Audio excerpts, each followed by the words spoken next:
নমস্কার বন্ধুরা, ঐশীস কিচেনে সবাইকে জানাই স্বাগত। আজ আমি ধনে পাতার দুই ধরনের চপ বানানো দেখাবো। এটা আপনারা সন্ধেবেলা মুড়ির সঙ্গে খেতে পারবেন, খেতে খুবই ভালো লাগবে। তাহলে দেখুন আমি কিভাবে করি। এখানে আমি একটা বাটি নিয়েছি, এর মধ্যে নিয়েছি বেসন।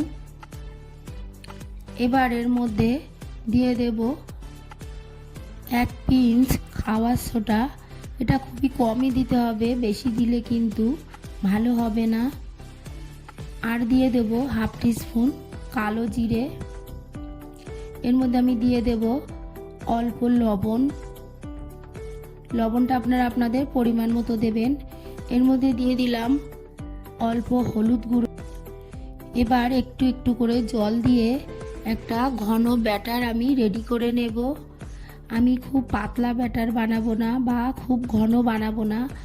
আমরা আলুর চপ বানাতে গেলে বা বেগুনি বানাতে গেলে যেমন ব্যাটার বানাই ঠিক তেমনই একটা ঘন ব্যাটার রেডি করে নেব। এবার এর মধ্যে আমি দিয়ে দিলাম হাফ টিস্পুন লাল লঙ্কার গুঁড়ো। আপনারা চাইলে এই সময় কাঁচা লঙ্কা কুচি বা বাটা কাঁচা লঙ্কা দিতে পারবেন। এবার অল্প অল্প জল দিয়ে ব্যাটারটাকে আমি রেডি করে নেব।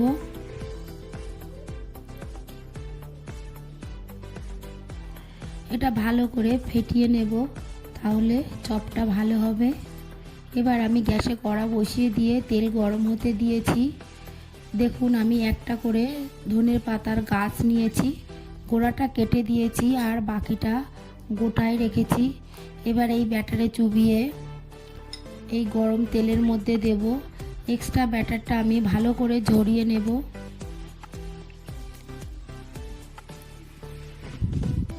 এবার এই গরম তেলের মধ্যে চপটাকে দিয়ে দেব। এটা দেওয়ার কিছুক্ষণ বাদেই উল্টাবো, সঙ্গে সঙ্গে কিন্তু উল্টাবো না, তাহলে চপটা ভালো হবে না। এটা উল্টে দিয়ে এরই পাশে আমি আরও একটা দিয়ে দেব।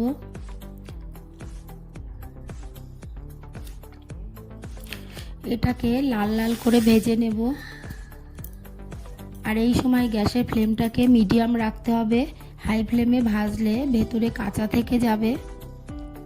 দেখুন এপিট ওপিট করে আমি ভেজে নিয়েছি, এবার তুলে নেব। ভালো করে তেল ঝরিয়ে নেব।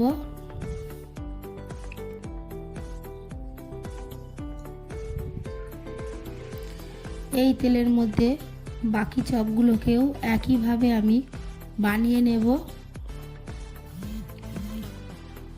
এটা খুব অল্প মশলা দিয়ে করা যায় আর খেতেও দুর্দান্ত হয়। আপনারা বাড়িতে এইভাবে বানাবেন, এটা বানাতে সময়ও কম লাগে।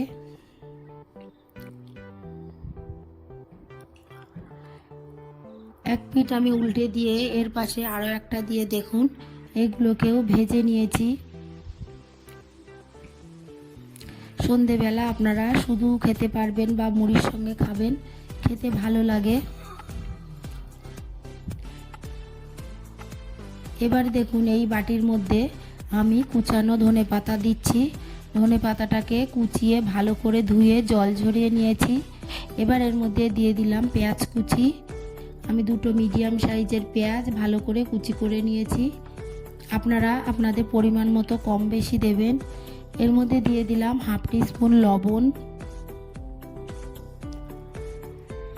এবার এর মধ্যে আমি দিয়ে দেব 1 টিস্পুন আদা রসুন বাটা। দিয়ে দিলাম হাফ টিস্পুন হলুদ গুঁড়ো। এবার এর মধ্যে দিয়ে দেব হাফ টিস্পুন লাল লঙ্কার গুঁড়ো। আপনারা লাল লঙ্কার গুঁড়ো না খেলে স্কিপ করে কাঁচা লঙ্কাটার পরিমাণ বাড়িয়ে দেবেন। এর মধ্যে দিয়ে দেব খুবই সামান্য গরম মশলার গুঁড়ো। এবার এর মধ্যে দিয়ে দিলাম কুচানো কাঁচা লঙ্কা, ঝালটা আপনারা আপনাদের পরিমাণ মতো দেবেন।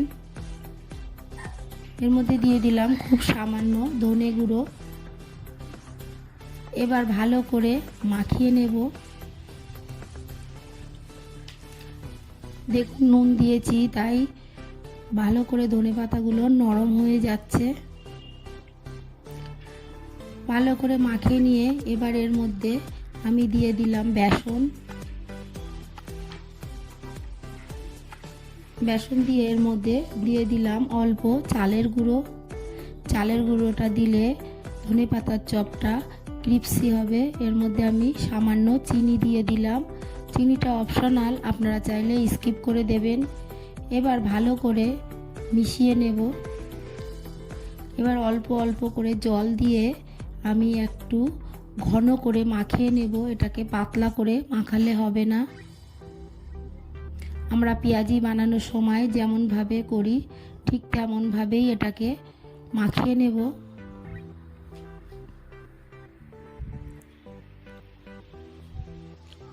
দেখুন মাখানো হয়ে গেছে। এবার এইভাবে বড়ার শেপ দিয়ে এইগুলোকে ভেজে নেব। এটা খেতে অসাধারণ লাগে। আপনারা বাড়িতে বানিয়ে আমাকে কমেন্ট করে জানাবেন কেমন হয়েছে। আর আমার এই রেসিপি ভালো লাগলে আমার চ্যানেলটিকে সাবস্ক্রাইব করে পাশে থাকা বেল আইকনটি ক্লিক করে দেবেন। তাহলে আমার নতুন নতুন ভিডিওর নোটিফিকেশান আপনাদের কাছে পৌঁছে যাবে। একটা লাইক করতে ভুলবেন না। এই ধনেপাতার বড়া আপনারা ডালের সঙ্গেও খেতে পারবেন। ডালের সঙ্গে এই বড়া থাকলে আর কিছু লাগবে না। দেখুন এগুলোকে আমি ভেজে নিয়েছি। এই সময় গ্যাসের ফ্লেম কিন্তু মিডিয়াম রেখে ভাজতে হবে। হাই ফ্লেমে ভাজলে ভেতরে কাঁচা থাকবে। সবগুলোকে আমি একইভাবে ভেজে নিলাম।